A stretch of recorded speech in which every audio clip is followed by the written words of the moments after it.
Hidden behind rundown buildings, outdated cars, and a derelict infrastructure lies the surprising system that seems to work for many people in Cuba.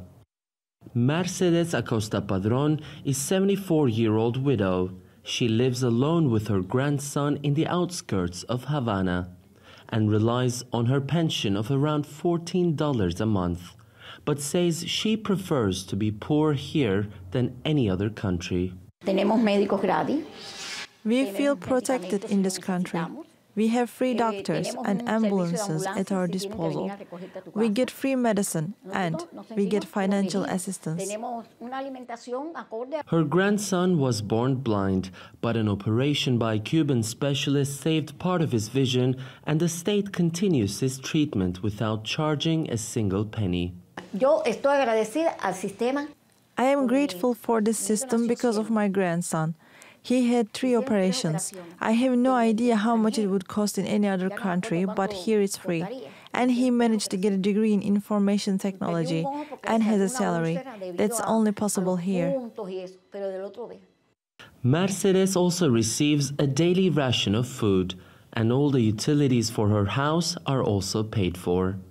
Some of her neighbors' homes were destroyed by the last hurricane. They were rebuilt by the government earlier this year. Like most other Cubans, they are voting for the new parliament and the guarantee of continued socialism here. From the outside, it might be difficult to see why there is such an overwhelming support for the regime.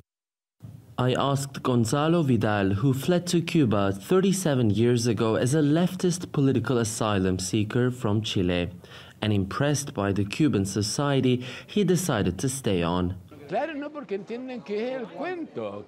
Of course, because they know what socialism is. Even if they are not the ideological supporters of this regime, indirectly they understand that this is for the common good, and it's convenient. And despite all the problems they have, they wouldn't go against this regime. Not everyone is happy with the socialist regime. Cubans remain one of the top 10 immigrant populations to the United States since 1970.